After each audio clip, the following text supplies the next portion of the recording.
बिस्मिल्लाहिर्रहमानिर्रहीम। अस्सलाम वालेकुम। मैं हूं शेजीउल्लाह फिरासत। आप देख रहे हैं नेशनल और इंटरनेशनल न्यूज़ पर मुश्तमिल 4 टीवी का खुसूसी खबरनामा दुनिया भर से, यानी खबरें आपकी नज़र से। सबसे पहले हेडलाइंस। इंडिया दुनिया की 5वीं बड़ी मईशत, बरतानिया को पीछे छोड़ दिया। एक्सपर्ट्स ने कहा 2030 तक तीसरे मकाम पर होगा।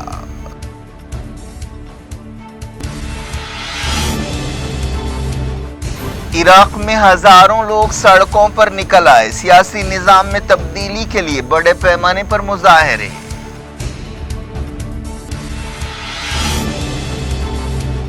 सोमालिया में अल-शबाब का एक और हमला, 18 सिविलियंस हलाक। इमदादी काफिले को निशाना बनाया गया। खैरसोन पर कब्जे के लिए जबरदस्त लड़ाई। यूक्रेन की फौज ने रशिया से शहर को छीनने का किया दावा।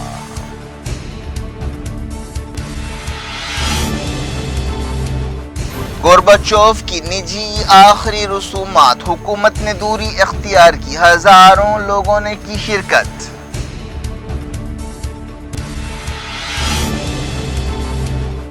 अमेरिका ताइवान को $1 बिलियन के हथियार बेचेगा। चाइना ने कहा वॉशिंगटन डील वापस ले।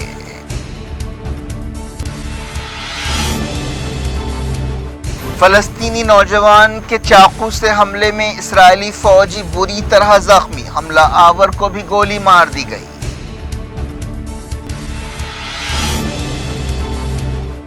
मणिपुर में जेडीयू के 5 एमएलए बीजेपी में शामिल। नीतीश कुमार साबिक इत्तेहादी पर बरस पड़े।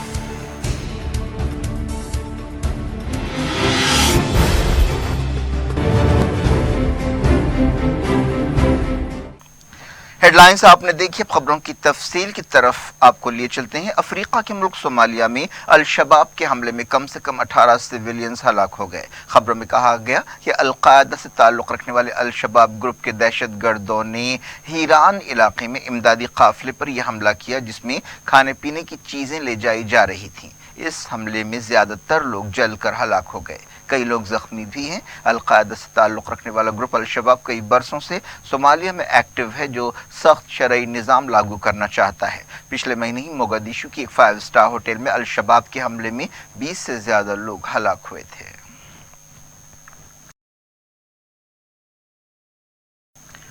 यूक्रेन की फौज ने जवाबी हमले करते हुए एक अहम शहर पर दोबारा कब्जा करने का दावा किया है। खैरसोन में यूक्रेन और रशिया के सिपाहियों के दरमियान लड़ाई जारी है। रशिया की फौज ने कहा है कि वो जवाबी हमलों का जवाब दे रही है। यूक्रेन के फौजी तर्जुमान ने बताया कि उनके सिपाहियों ने रशिया के हथियारों के डिपो और पुलों को तबाह कर दिया है, जहां से रशियन फौज की नकलो हरकत हो रही थी। खैरसोन शहर के मरकजी इलाकों में धमाकों की आवाज़ें गूंज रही हैं। मॉस्को ने इन दावों को रद्द कर दिया कि रशियन फौज को शिकस्त हो रही है और यूक्रेन के सिपाही आगे बढ़ रहे हैं। मॉस्को के तर्जुमान ने कहा कि रशियन सिपाहियों ने कीव की फौजियों का सफाया कर दिया है। इस तरह सूरत हाल के ताल्लुक से अलग अलग दावे सामने आ रहे हैं।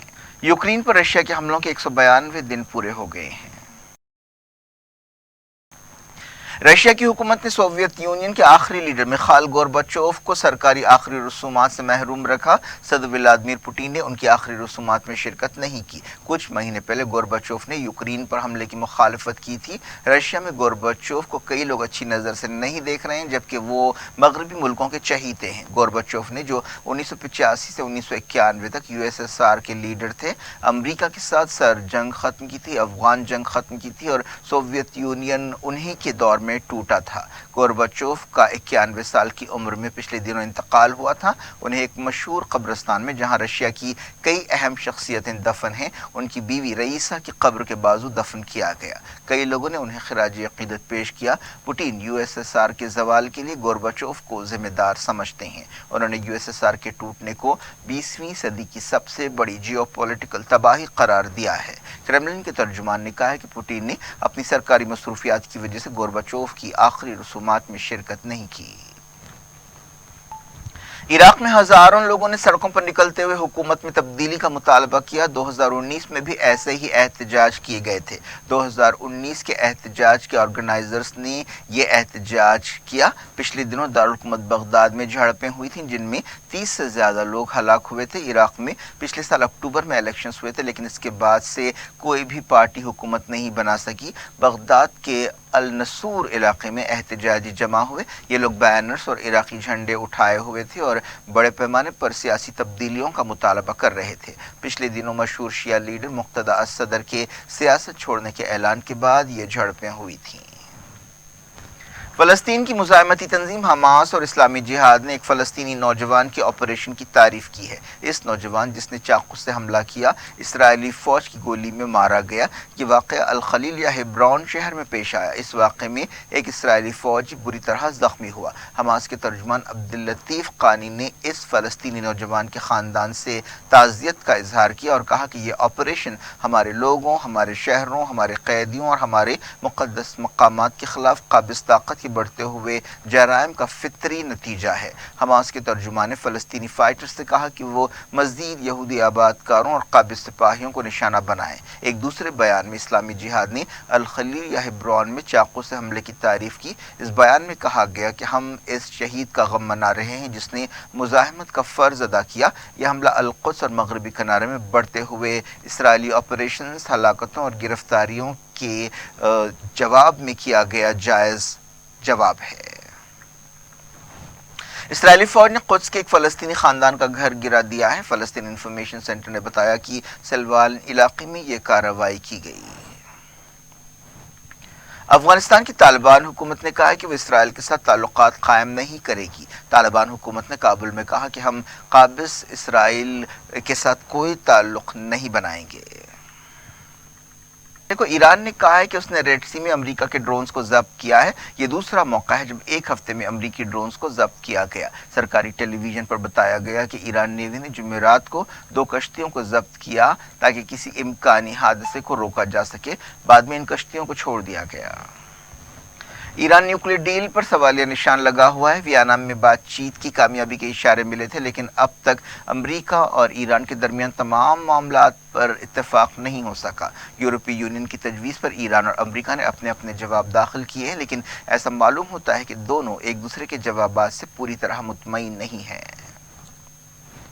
ईरान के काला फौजी कमांडर ने इन रिपोर्ट्स को रद्द कर दिया है कि इसराइल के फाइटर जेट्स ने ईरान की हवाई सरहदों की खिलाफ वर्जी की है। ईरानी फौज के जनरल अली रजा सबाही फर्द ने इन रिपोर्ट्स को खारिज कर दिया कि पिछले 2 महीनों में इसराइल के S-35 जेट्स ने ईरान की हवाई सरहदों की खिलाफ वर्जी की।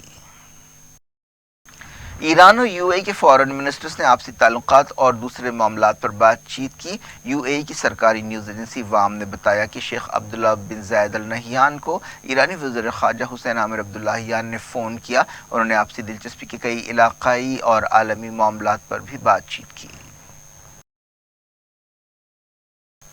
अफ्रीका के मुल्क इथियोपिया में नस्ली ग्रुपों के दरमियान झड़पों में दर्जनों लोग मारे गए और कई जख्मी हुए। मकामी सोर्सेस और इस कत्लेआम में बच जाने वाले लोगों के हवाले से मीडिया की एक रिपोर्ट में ये बात कही गई। अमेरिका ने ताइवान को $1 बिलियन से ज्यादा के हथियार बेचने को मंजूरी दे दी है। इनमें एंटी शिप मिसाइल्स और एयर टू एयर मिसाइल्स शामिल होंगे। यह खबर एक ऐसे वक्त सामने आई है जब अमेरिका और चाइना के दरमियान कई मामलात पर तनाव पाया जाता है। समझा जा रहा है कि इस डीलिंग से तनाव और बढ़ेगा। हाल ही में अमेरिकी हाउस ऑफ रिप्रेजेंटेटिव्स की स्पीकर नैन्सी पेलोसी ने बीजिंग की वार्निंग के बावजूद ताइवान का दौरा किया था, जिसके बाद चाइना ने ताइवान के अतराफ फौजी मशक़ें की थीं। पेंटागन के अहदेदारों ने कन्फर्म किया कि ताइवान को हथियार देने के लिए $1.1 बिलियन की डील हुई है। इसके तहत 60 एंटी शिप मिसाइल्स और हवा से हवा में वार करने वाले 100 मिसाइल्स और दूसरे हथियार दिए जाएंगे। चाइना ने जुमे को अमेरिका से मुतालबा किया कि ये डील फौरी बर्खास्त की जाए। वाशिंगटन में चाइनीज सफारत खाने के तर्जुमान ने कहा कि बीजिंग इसका जवाब देगा। उन्होंने कहा कि हमारा मुल्क हर तरह की सूरत हाल का सामना करने के लिए तैयार है और अमेरिका को आग से नहीं खेलना चाहिए।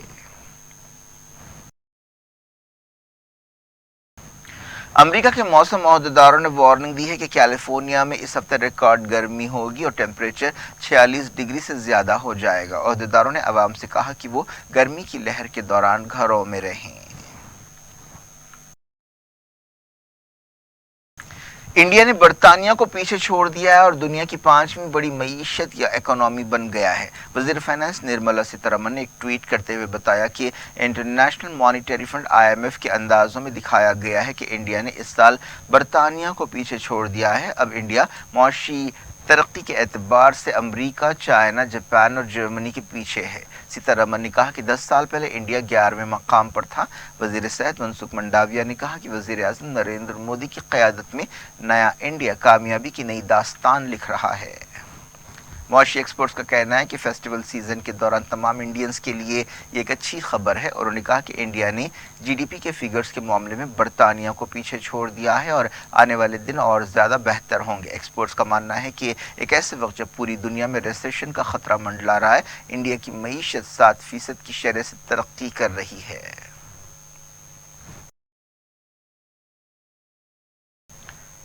2030 तक इंडिया तीसरी बड़ी मौशी ताकत बन जाएगा। डॉक्टर अरविंद वर्मानी, साबिक चीफ इकोनॉमिस्ट एडवाइज़र ने पेशकयासी की कि इंडिया अमेरिका और चाइना के बाद तीसरे मकाम पर पहुंच जाएगा। चीफ मिनिस्टर बिहार नीतीश कुमार की पार्टी JDU के 6 में से 5 मणिपुरी MLAs बीजेपी में शामिल हो गए, जिसके बाद दोनों साबिक इत्तेहादियों के दरमियान लफ्जी तकरार शुरू हो गई है। बिहार बीजेपी के रुकन पार्लियामेंट और साबिक deputy chief minister Sushil Kumar Modi ने JDU पर तंज किया और कहा कि बिहार में भी जल्द पार्टी टूट जाएगी। उन्होंने ट्वीट किया कि अरुणाचल प्रदेश के बाद मणिपुर भी JDU मुक्त हो गया है, बहुत जल्द लालू जी भी बिहार को JDU मुक्त कर देंगे। नीतीश कुमार के करीबी मददगार और JDU के कौमी सदर राजीव रंजन सिंह ने जवाबी हमला करते हुए कहा कि सुशील मोदी को दिन में ख्वाब नहीं देखना चाहिए। उन्होंने दावा किया कि 2024 में बीजेपी का सफाया हो जाएगा। नीतीश कुमार ने कहा कि जब हमने NDA से बाहर निकलने का फैसला किया था, मणिपुर में हमारे 6 MLAs ने यकीन दिलाया था कि हम JDU में रहेंगे। हमें गौर करना चाहिए कि क्या हो रहा है। बीजेपी दूसरी पार्टियों से MLAs को तोड़ रही है। क्या ये दस्तूरी है? 2024 के इलेक्शंस के लिए अपोजिशन मुत्तहिद होगी। बॉलीवुड एक्ट्रेस और डांसर नूरा फतेही से दिल्ली पुलिस की इकोनॉमिक ऑफेंसेस विंग ने तकरीबन 7 घंटे पूछताछ की। उनसे धोखेबाज सुकेश चंद्रशेखर से मुताल्लिक 200 करोड़ रुपए के जबरी वसूली केस के सिलसिले में पूछताछ की गई। पुलिस ने पिछले हफ्ते नूरा फतेही को तलब किया था। इस दौरान जैकलिन फर्नांडिस को भी मौशी जराइम शाख में तलब किया गया है। वो 12 सितंबर को पेश हो सकती हैं। हाल ही में एनफोर्समेंट डायरेक्टरेट ने जैकलिन फर्नांडिस के FDs को जब्त कर लिया था और उसे दागदार पैसा करार दिया था। एजेंसी ने अदाकारा के खिलाफ ज़िमनी चार्जशीट भी दाखिल की। जैकलिन फर्नांडिस और नूरा फतेही ने सुकेश चंद्रशेखर से भारी तोहफे कबूल किए थे। तेलंगाना में सियासी माहौल काफ़ी गर्माता जा रहा है। तमाम सियासी पार्टियों के लिए हफ्ते को एक मसरूफ़ दिन रहा। तेलंगाना कैबिनेट की एक मीटिंग हुई जिसमें 17 सितंबर को यौम-ए-इंज़माम हैदराबाद बड़े पैमाने पर मनाने का फ़ैसला किया गया। इसके अलावा 6 नई यूनिवर्सिटियां बनाने का भी फ़ैसला किया गया। TRS लेजिस्लेटिव पार्टी की मीटिंग भी हुई। ऐसे अंदाजे लगाए जा रहे थे कि चीफ मिनिस्टर चंद्रशेखर राव कोई बड़ा फ़ैसला करेंगे या बड़े ऐलानात करेंगे। सदर मजलिस असदुद्दीन ओवैसी ने मुतालबा किया है कि यौम-ए-इंज़माम हैदराबाद या मर्जर डे को नेशनल इंटीग्रेशन डे या कौमी यकजहती का दिन के तौर पर मनाया जाए। वो दारुस्सलाम में एक प्रेस कॉन्फ्रेंस से खिताब कर रहे थे। जो भारत सरकार ने इस बात का ऐलान किया है कि लिबरेशन डे मनाया जाएगा, हम भारत सरकार से और गृह मंत्री से, होम मिनिस्टर से ये डिमांड कर रहे हैं और उनसे रिक्वेस्ट कर रहे हैं कि उसको नेशनल इंटीग्रेशन डे बनाया जाए। सितंबर 17 को नेशनल इंटीग्रेशन डे मनाया जाए और साथ ही साथ हम होम मिनिस्टर को लेटर में बता रहे हैं क्यों नेशनल इंटीग्रेशन डे इसको बनाना चाहिए। क्योंकि इस दिन अंग्रेज़ों के कॉलोनियलिज्म और निज़ाम की ऑटोक्रेटिक हुकूमत का उस दिन खात्मा भी हुआ है। तो ये जब हम इसको सेलिब्रेट करेंगे तो ये ज़रूरी है कि इसमें मौलवी अलाउद्दीन तुरेबाज ख़ान और शोएबुल्लाह ख़ान और यहाँ की जनता की जो जुद्दत और क़ुरबानी उसको माना जाए। और उसमें हम ये बता रहे हैं اس خط میں ہوم منسٹر کو کہ ارسوائل اسٹیٹ آف حیدرآباد کے ہندو اور مسلمانوں نے ایک یونائٹڈ انڈیا، ایک سیکولر جمہوری انڈیا کے لیے کوشش کی، اور اس کا ذکر بھی پنڈت سندر لال کمیٹی کی رپورٹ میں کیا گیا ہے. اور پنڈت سندر لال کمیٹی کی رپورٹ جو گورنمنٹ آف انڈیا، اس وقت کی گورنمنٹ آف انڈیا جو پردھان منتری پنڈت نہرو تھے، ان کی اجازت سے یہ سندر لال قاضی عبدالغفار یہاں پر آئے تھے اور اس وقت کے حیدرآباد اسٹیٹ کا پورا دورہ کیا. اس میں انہوں نے اس بات کا ذکر کیا کہ وائلنس بھی ہوا تھا مسلمانوں کے خلاف، اور رپورٹ ہم آپ کو بھی دیں گے اور ہوم منسٹر صاحب کو روانہ کر چکے ہیں. یقیناً حیدرآباد اسٹیٹ آزاد ہوا کولونیلزم سے، فیوڈلزم سے، تو اس کو صرف لبریشن کا نام دینا یہ غلط ہوگا، بلکہ اس کو قومی یکجہتی کا دن کے طور پر منانا چاہیے. اور ہم نے چیف منسٹر تلنگانہ سے یہ مطالبہ کیا ہے کہ چندر شیکھر راؤ صاحب وومنس کالج کوٹھی کے پاس جو برٹش ریزیڈنسی کے خلاف اس وقت 17 جولائی کو مولوی علاؤ الدین اور طور باز خان نے ایک عظیم جہاد کیا تھا انگریزوں کے خلاف، جس میں مولوی علاؤ الدین کالا پانی کے پہلے قیدی تھے، 30 سال وہیں پر گزارے، وہیں پر ان کا انتقال ہوا. اور طور باز خان کو توپران کے پاس گولی مار کر، موجودہ توپران کے پاس گولی مار کر ان کی لاش کو سلطان بازار پر کئی دن تک لٹکایا گیا تھا. تو ہم امید کرتے ہیں کہ تلنگانہ کی سرکار اور نریندر مودی کی سرکار 17 سپٹمبر کو نیشنل انٹیگریشن ڈے کے طور پر منائے گی، قومی یکجہتی کے دن کے طور پر منائے گی، اور 16 سپٹمبر کے دن 2 بجے عیدگاہ میرالم کے پاس ہم تمام لوگ، ہمارے پارٹی کے ذمہ دار ایم ایل ایز، ہم سب جمع ہو کر ایک موٹر سائیکل یا ریلی کی شکل میں ہم لوگ وہاں سے نکل کر ہم لوگ تیگل کنٹا کو جائیں گے، جس کو ہم نے ترنگا یاترا کا نام دیا ہے. وہاں پر ترنگا لہرایا جائے گا تیگل کنٹا میں، اور وہاں پر ایک پبلک میٹنگ ہوگی قومی یکجہتی کے دن کے تعلق سے. تو یہ آپ تمام کو بتانے کے لیے ہم نے آپ کو زحمت دی ہے. تلنگانہ پردیش کانگریس کمیٹی کے صدر ریونت ریڈی نے بھی میڈیا سے خطاب کیا. Senior be J P leader اور مرکزی وزیر فائنانس نرملا سیتارمن نے بھی، جو تلنگانہ کے دورے پر ہے، میڈیا سے بات چیت کی. کیا کچھ ہو رہا ہے آپ کی دنیا میں، آخر میں ہیڈ لائنز دنیا بھر سے ایک بار پھر دیکھتے ہیں. انڈیا دنیا کی 5ویں بڑی معیشت، برطانیہ کو پیچھے چھوڑ دیا. ایکسپرٹس نے کہا 2030 تک تیسرے مقام پر ہوگا.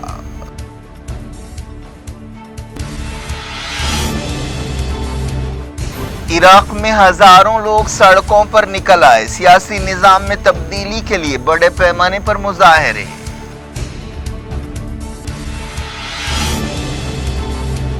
صومالیہ میں الشباب کا ایک اور حملہ، 18 سویلینز ہلاک. امدادی قافلے کو نشانہ بنایا گیا.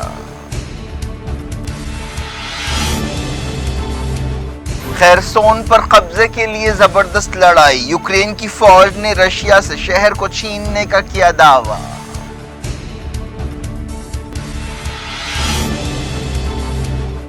گورباچوف کی نجی آخری رسومات، حکومت نے دوری اختیار کی. ہزاروں لوگوں نے کی شرکت.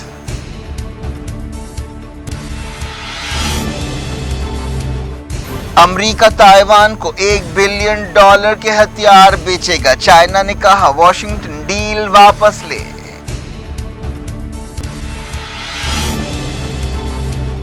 فلسطینی نوجوان کے چاقو سے حملے میں اسرائیلی فوجی بری طرح زخمی. حملہ آور کو بھی گولی مار دی گئی.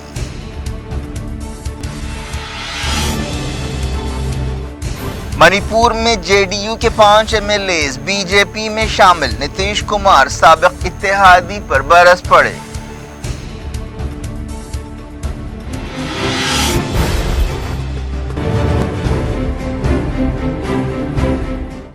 یہ تھی آج کی خبریں. شجیع اللہ فراست کو دیں اجازت اور اپنا بے حد خیال رکھیں. اللہ حافظ.